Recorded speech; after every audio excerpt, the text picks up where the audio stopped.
Welcome to the Mwafreeka podcast, and today I want to discuss a few issues. But before we get to the issues, there's this very interesting quote that I saw. The quote was from a Nigerian actor called Pete Edochie. So Pete Edochie said, "Let the young man in his desperation go out and hunt. If he kills the elephant, his poverty ends. If the elephant kills him, his poverty ends." I found this to be super interesting because as Africans, we naturally believe in life after death. So when you say if the elephant kills him, his poverty ends, do we then mean that there is no life after death? I found this to be very interesting, and I'd like to know your thoughts on that. Or does it mean that his poverty ends because he'll live in the afterlife without poverty? Because what I normally assume is in the afterlife, it's all about, enjoying life in the afterlife. But if you're still alive, why do we still call it the afterlife?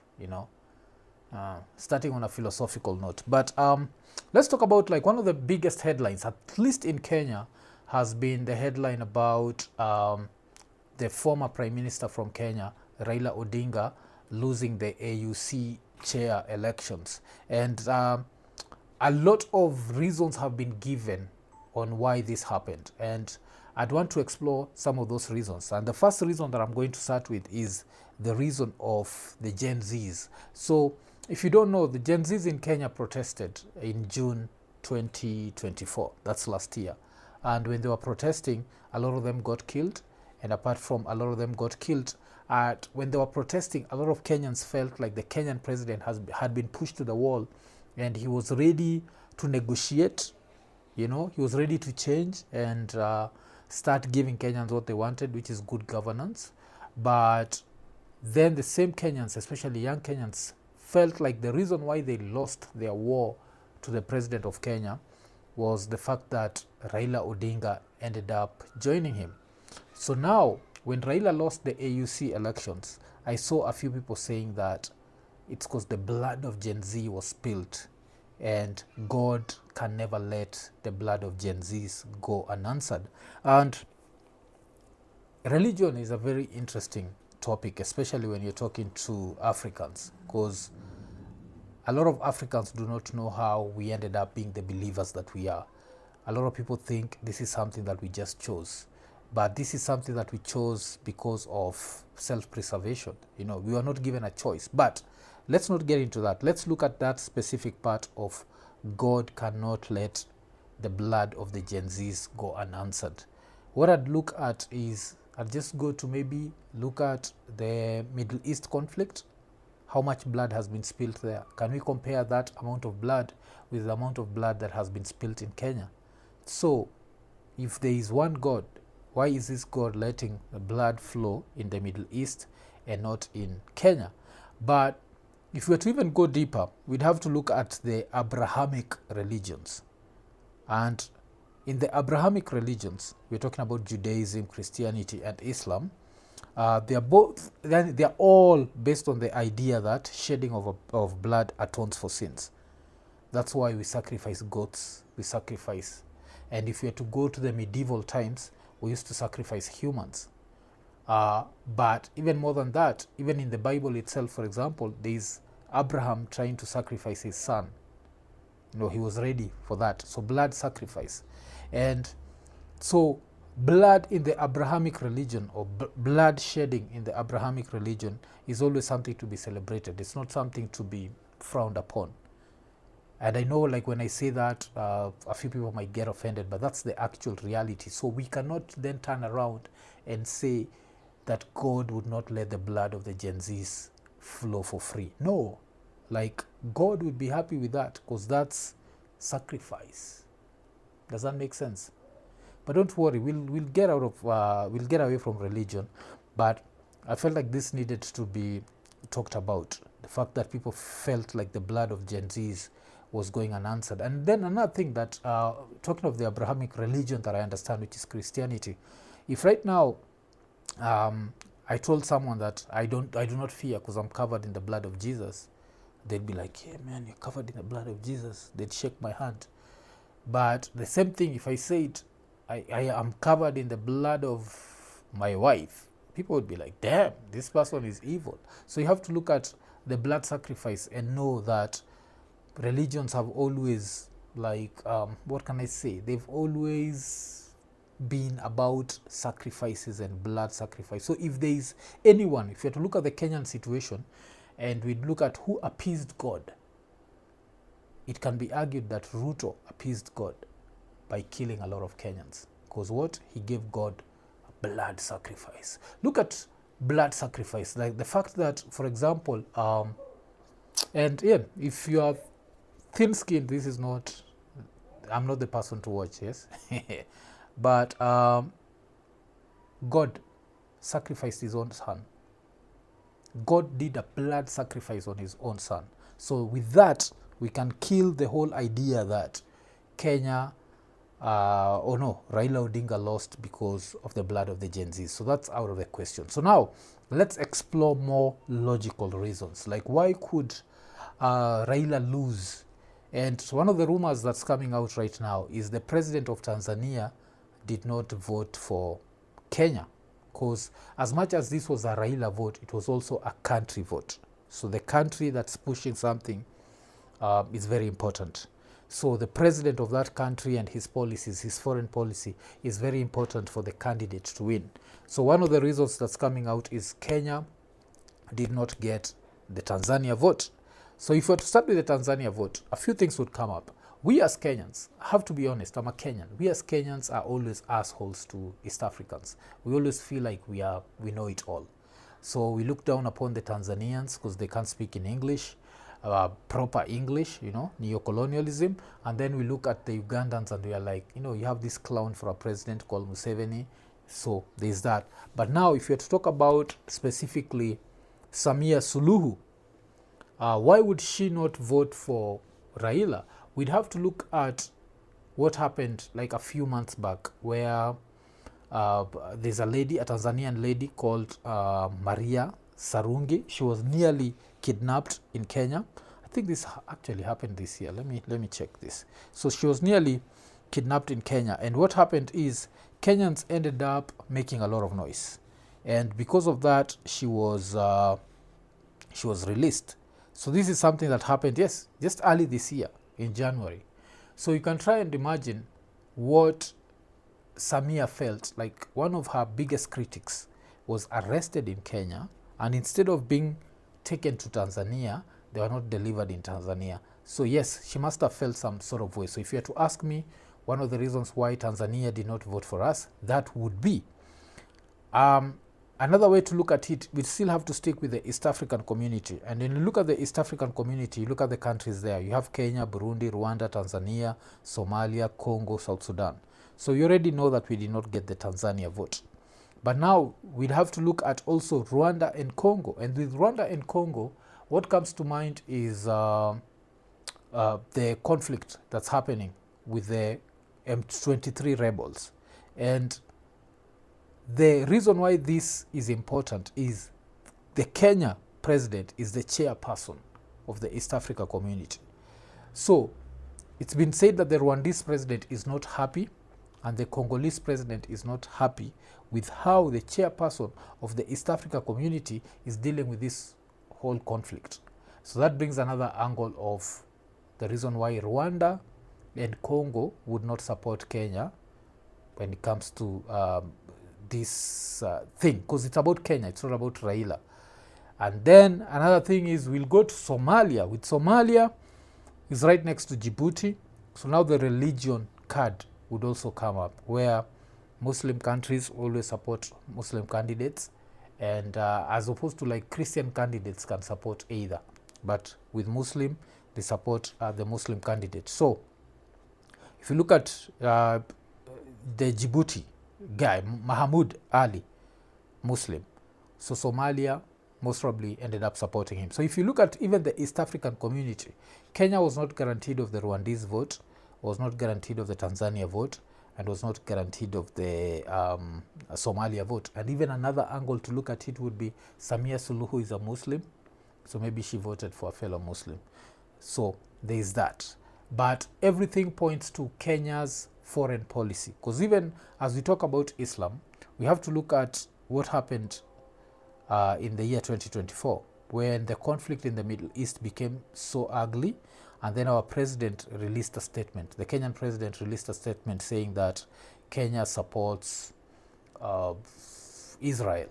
And this did not sit well with the Islamic countries in Africa. So this could have also played a role in bringing down Raila Odinga and his candidature. Because as I keep saying, this is more about foreign policy than about the individual. And what does the individual represent? Because another thing that if you're to talk about foreign policy, we also can't look at other African presidents as fools. These presidents know that Ruto was trying to get rid of one of his biggest political opponents by giving him this seat. It was not about Raila being the best candidate for Kenya. Would Raila maybe have made a good candidate for the AU? Yes, there is that possibility. But there was also the local politics angle, where we are trying to get rid of someone using international politics. So there's that. Another issue we have to look at is if we stick with now the Arabian countries, and we look at Egypt, for example, and then you have to look at Morocco, Tunisia, Algeria, and with these countries comes the issue of the Jad Dam. That's the Grand Ethiopian Renaissance Dam. So this dam is supposed to be used for generating electricity, and in theory they say that it's designed to supply electricity to not only Ethiopia but also Sudan, Egypt, and any country that would want that. So this project, I think it was supposed to generate around 6,000, was it 6,000 kilowatts? And apart from that, the conflict comes in because the Nile is involved. And since Ethiopia wanted to use the water from the Nile, Egypt on its side feels that if this water, the project goes through, the water supply that Egyptians rely on is going to be affected. And the interesting thing is the water used in Egypt, 90% of it comes from the Nile. So when this Jad Dam issue came up, which country came out and said they were supporting Ethiopia? Kenya. So when you say you're supporting Ethiopia, you piss off Egypt. When you piss off Egypt, what happens? Egypt, naturally, there's Tunisia, there's Morocco, there's Algeria. You lose all these countries. So when you look at these things, it all goes to show us that this had nothing to do. Sorry, what I was talking about earlier, the blood of the Gen Zs. Then another thing that came out was Kenyans. There's even an image that was going around, and the image was, do not vote for him. He took advantage of our brothers who Kasongo killed. So Kasongo, that's the nickname of the Kenyan president. And this was interesting because I feel like a few Gen Zs genuinely think that African presidents care about extrajudicial killings. And I've had this, like right now, I think there was a poll that happened in the United States where a lot of employers were saying that they do not employ Gen Zs because they feel like Gen Zs are very detached and Gen Zs don't understand about a lot of things. There was another poll that was done in the US where majority of the Gen Zs said that they feel that America would be better if America was run by a dictator. So these are the sort of people maybe we are talking about. I'm not calling them dumb. I'm just saying that they have limited knowledge on a lot of stuff. And anyone who studied Africa would know that Kenya, even with the killing of the protesters, even with the abductions, Kenya remains one of the best countries in Africa. A lot of stuff that we've normalized in Kenya is not normal in Africa. You can't go out in Uganda and start a podcast and start talking about Museveni. You'll disappear. You can't do that in Rwanda. You can't come up with nicknames of Rwanda, the Rwandese president, and dance competition and dance challenges. You disappear. So if you're thinking, you can't even do that in Tanzania. One of the reasons why you'll see the biggest artists in Tanzania are all members of the CCM, that's Chama cha Mapinduzi, is you either support the government or your career goes downhill. So for people to think that those online emails that they sent to these presidents and on these all hashtags helped anything is to be naive, is to be super naive. So that's one of the things I'd want to assure, I just want to point out, like if you're a Gen Z, just know that tweet that you sent out had nothing to do with the elections. The elections, there was so many angles to this thing. There was also the Francophone versus Anglophone angle, where the Francophone, the countries that speak French, always vote as a bloc. But the countries that speak English, look, there's the East Africa community, then there's the SADC. So there's a split there. Then if we are to go back to the Congo conflict, for example, the Congo conflict ended up making Rwanda to fight with South Africa. And the South African president is said to have been angry at the Kenyan president, feeling that the Kenyan president and the East African community did not support South Africa in the way that it needs to. So Cyril Ramaphosa, who is known to be a personal friend of Raila Odinga, there's also rumors that, because remember it was a secret ballot, he could have voted against Raila just to punish Ruto. So if you are to look at all these possibilities, I think one of the things that clearly comes out is the fact that this had nothing to do with the blood of the Gen Zs. So do I respect the Gen Z struggle here in Kenya? Yes, I think it was very important. But am I going to give it credit in a continent where millions are killed? Like, these regimes are brutal. Like, if you just Google the images of protest in Uganda just before the previous elections, and you look at Kenya, Kenya is child play. If you look at a country like Tanzania, you can't say anything against the ruling party. You have someone like their main opposition leader right now, Tundu Lissu, survived 19 shots. So if you have to look at everything, all that points at the fact that our emails and our hashtags did nothing. But another thing that stood out was the way Kenya misuses taxpayers' money.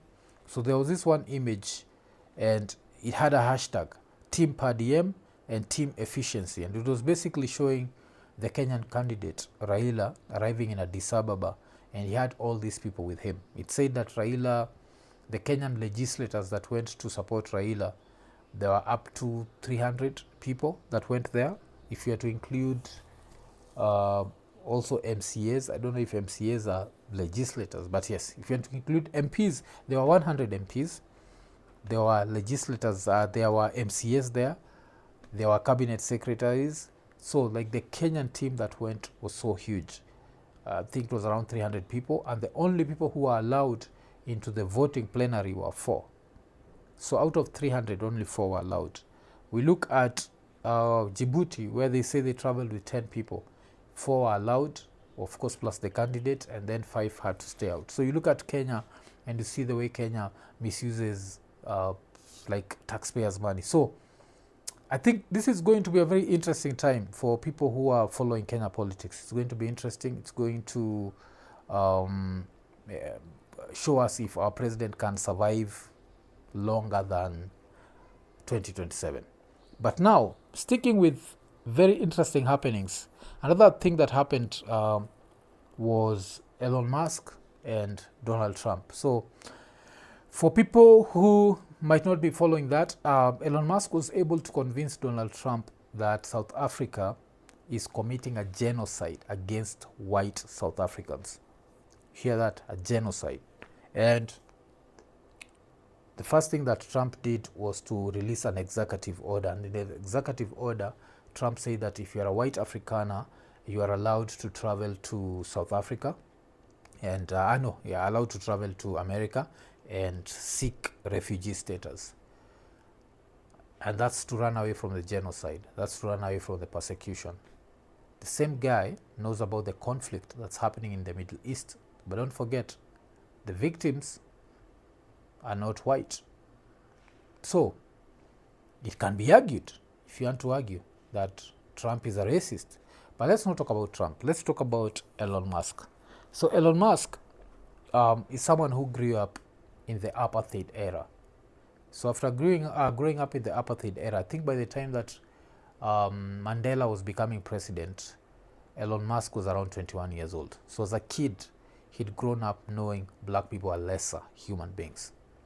And with that sort of mind state, it's very hard to understand equality. That's why there's this phrase that you'll find online where people say equality is oppression to a lot of white people.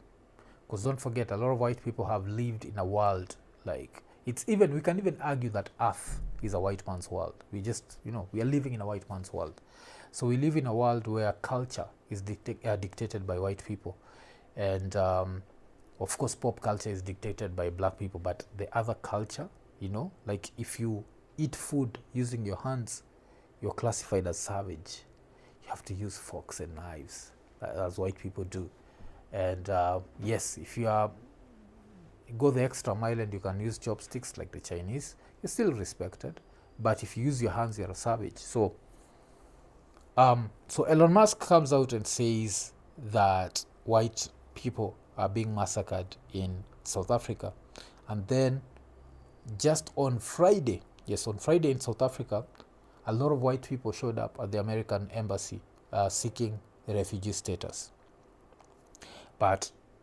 and running away from a genocide. But a lot of these people, the arguments that I've had or the information that I've gotten is a lot of these people that showed up are poor South Africans, unemployed South Africans looking for a way out. And Trump, the same guy who was saying that America will no longer be open to just anyone showing up there with no skill and no nothing, is now ready to take up all these refugees just because they're white. But the Elon Musk issue is even more interesting. Okay, before I continue, do you call him Elon or do you call him Elon? I think as an African, we always read the first I know it's only England that we call England, but a lot of stuff we just read by what we see.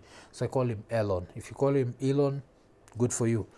So with Elon, if you had to look at even the cars that he sells, these cars are mostly bought by liberals. And there was even a video going around of one famous liberal actress, and she ended up selling her Tesla. And even people are putting stickers on their cars.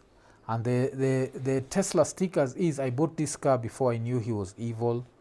So there are such stickers going around. So Elon, one of the things that have come out since this whole election happened is, one of the things that have come out is he's one of those people who really value, has something called white pride. And white pride is basically racism. Because it comes at a cost. It comes at a cost of lynching. Like every time that you study, for example, if you study American history, you find out some really horrible stuff. Like I was reading this thing about what used to happen during slavery. And one of the things that some slave masters used to do is when a black person died, even when they killed a black person, before the body started to rot, they'd actually take their skin and somehow preserve it. I don't know how they used to preserve it, and use it to make shoes.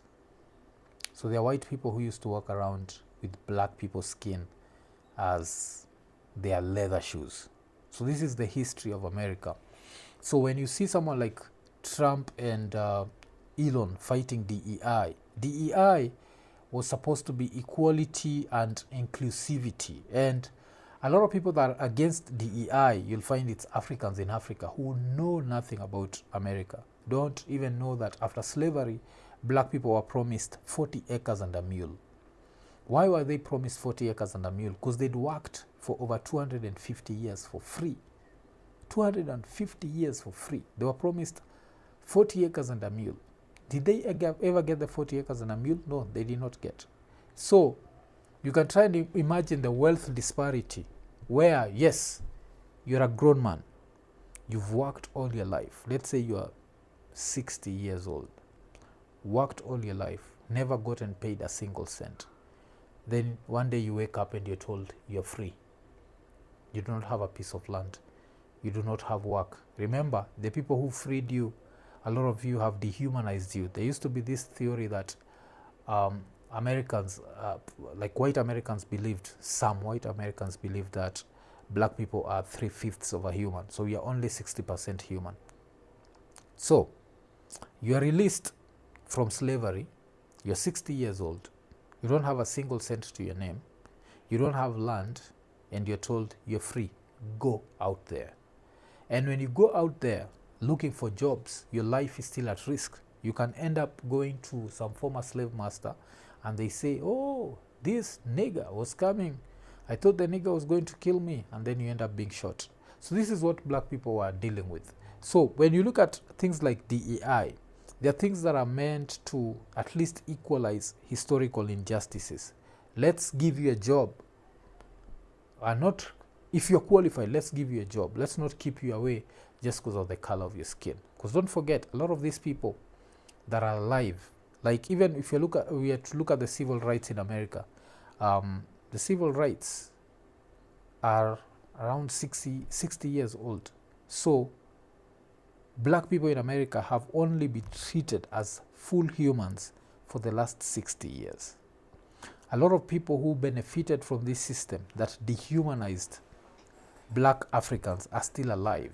If you have to go back to someone like Raila Odinga, he's 80 years old.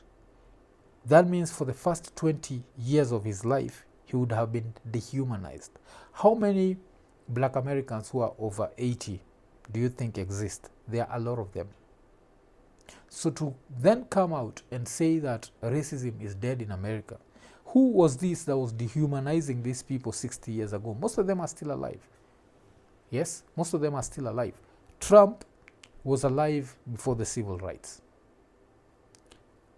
Biden was alive before the civil rights.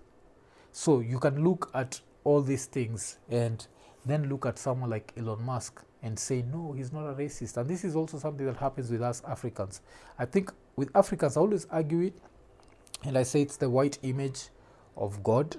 Like we grow up knowing that God is white. I remember as a kid, there's one thing that I've never forgotten. I was walking through a street in Nairobi. It's called River Road.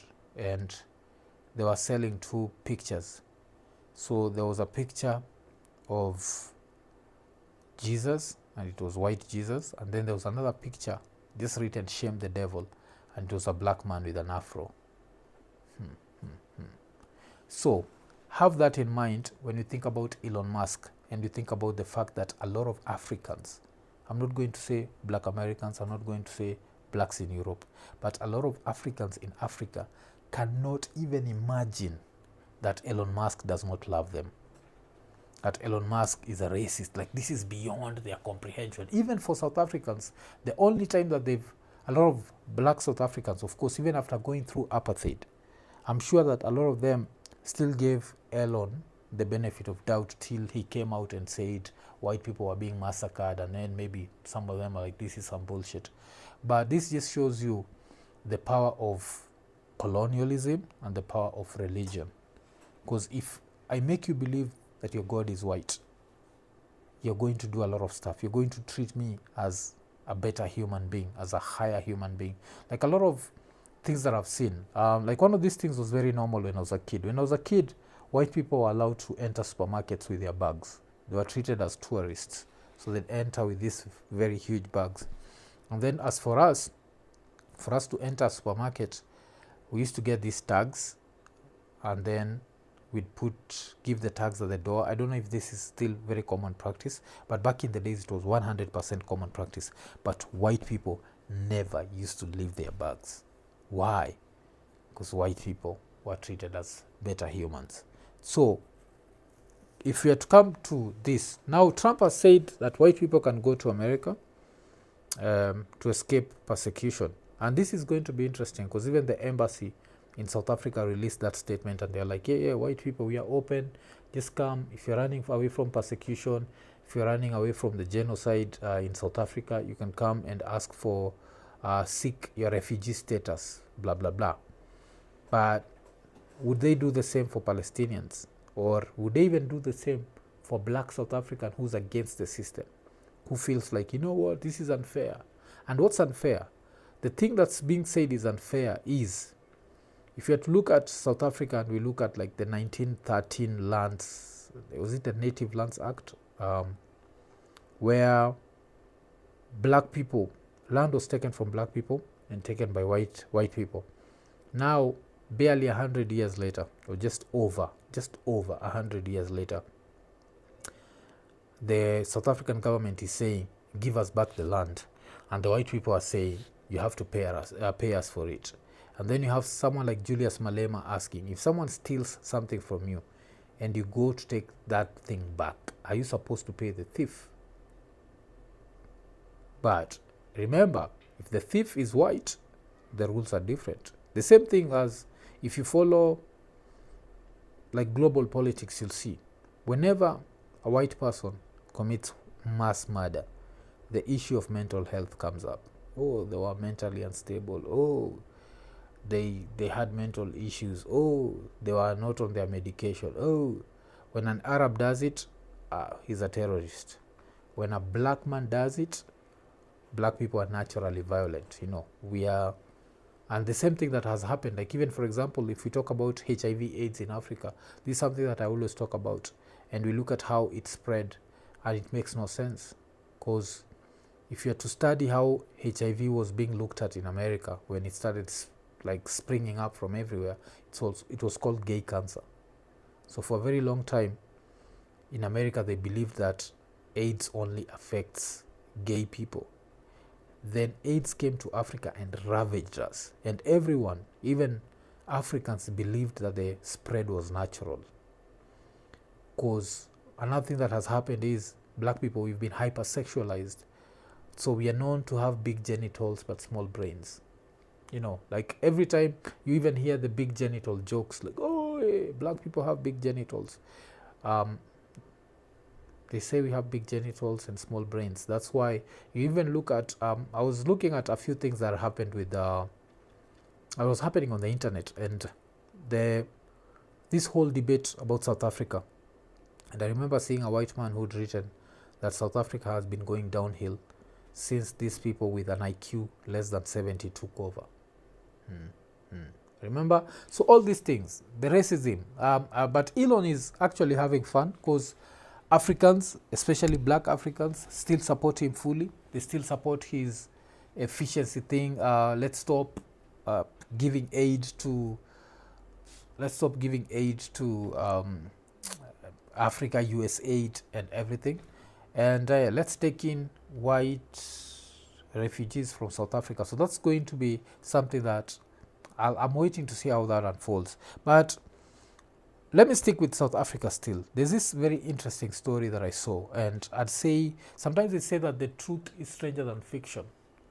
So there was this headline on a Kenyan newspaper, on a Kenyan news website. It was openly gay South African imam shot dead. Then it went ahead and said, globally respected Cape Town imam and LGBTQ plus activist Mohsin Hendricks was brutally gunned down. So this continued. There was Hendrick involved in various LGBTQ advocacy groups, came out as gay in 1996. He ran the Al Guba Mosque at Wynberg near his birthplace, Cape Town. This is what I found fascinating, that an imam, practicing imam, was gay and came out as gay and ran a mosque as gay and survived for 29 years. Because that's the term I'm going to use, survived for 29 years.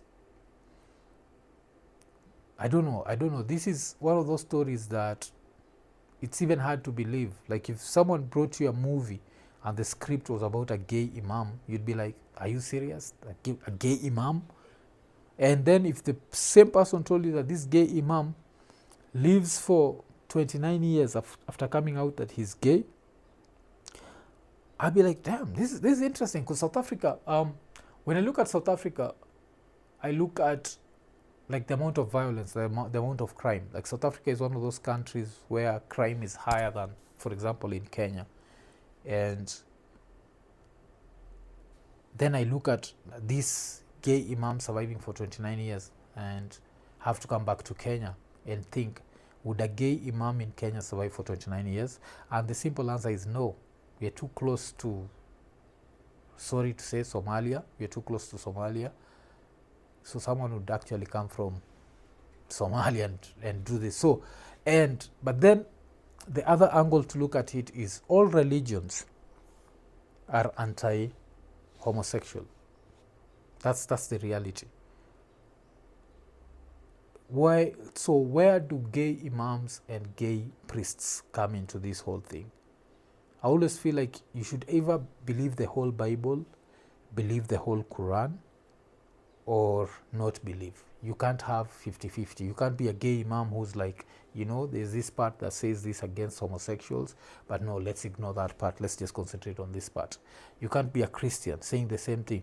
There's this part that says this. So even you had the Pope saying that the Catholic Church is going to allow gay priests and everything. And this might sound like anti-gay, but I'm not anti-gay. I understand homosexuality. This is one of the things that happens in nature.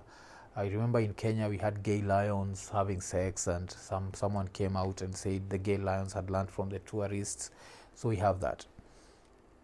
So that's not my problem. My problem is religion does not permit this.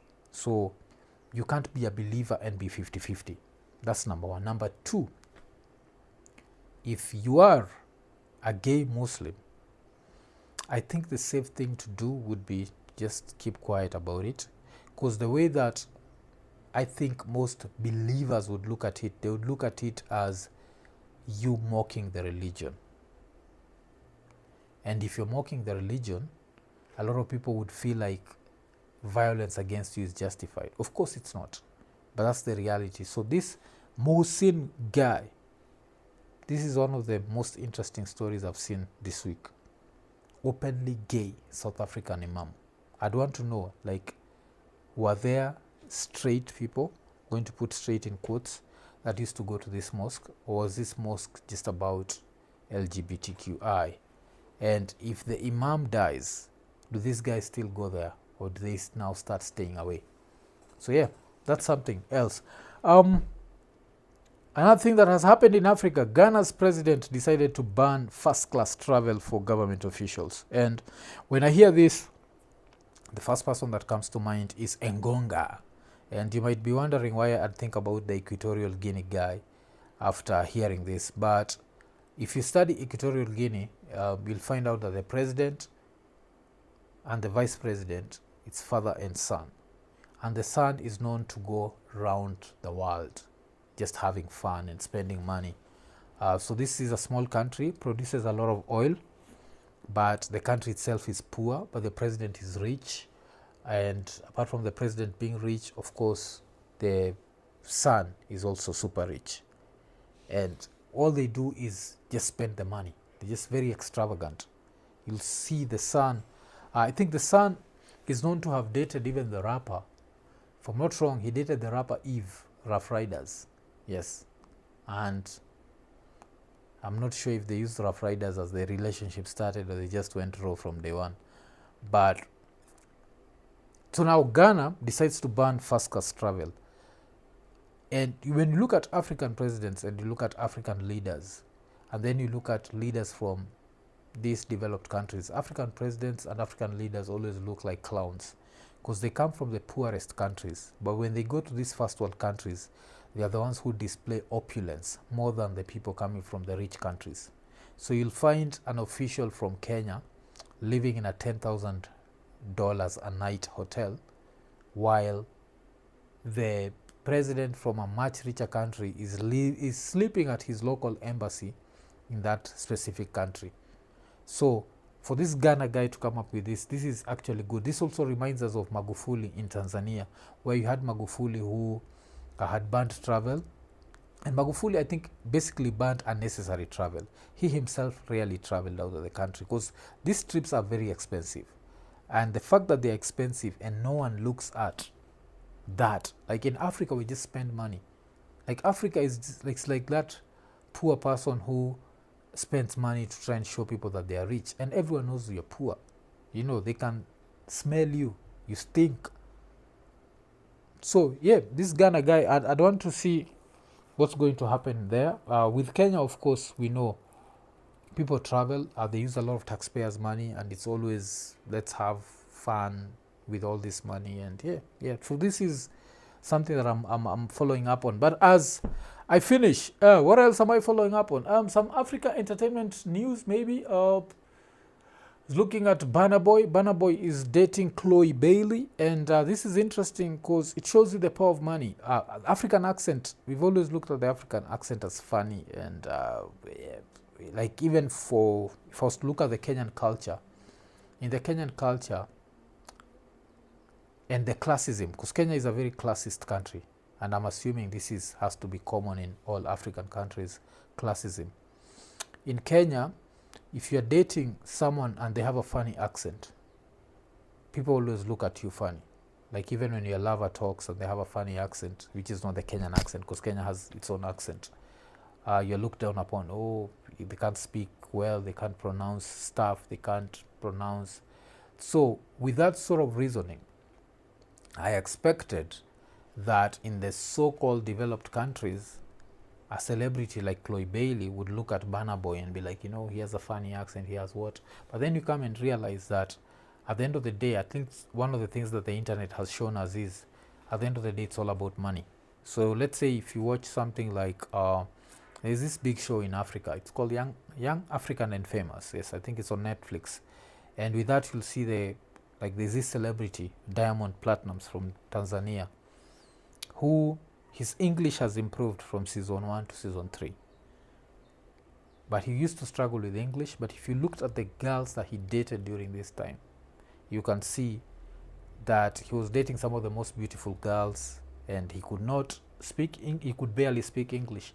So now if you come to Kenya, as I was saying, I think we are living in interesting times, because I think very soon, because of the internet, you'll have girls with British accents dating Kenyan bonds with the worst accents ever. Because I guess it's all about money. But it's interesting. And also another interesting thing to see, of course, is a level where African music has gone that global. That I remember I saw something like Burna Boy was talking about how spending $1 million for him is nothing. Did we ever think that Africa would reach that level where spending $1 million would be something that we just spend and not think about? So it's going to be interesting to see how far the African music industry is going to be in like 10 years. But I think as I finish, big shout out if you've sat with me through all this time, a big shout out. And also I think maybe the next time, if this whole religious talk has offended you and you feel like we can have a conversation around it, this would be the platform, because I feel like religion is one of those subjects that we as Africans avoid a lot. And in Africa, it's one of the few continents, I'd say few continents, because also this is the same reasoning in the Arab world. But in Africa, it's one of the few continents where they say you should never question, you should just believe. And I feel like Africa is so far behind that we don't have that luxury. Other countries have that luxury. The Saudi Arabias with all their money. You look at Cristiano Ronaldo. You look at someone like Neymar. Neymar earned, I think, was it 100 million euros per year? I think it's for 2 years. He earned over 200 million euros. And he's gone back to playing for Santos. Right now, I'm sure his salary is much lower. A country like that pays someone 200 million euros to play I think he played less than 5 games. We can't compare ourselves with them. We live in a country and in democracies that require us to question stuff. So the religious angle is something that I feel like needs to be explored in Africa. So yes, as we finish, if you're planning to attack me, all I can say is I'm covered in the blood of Jesus.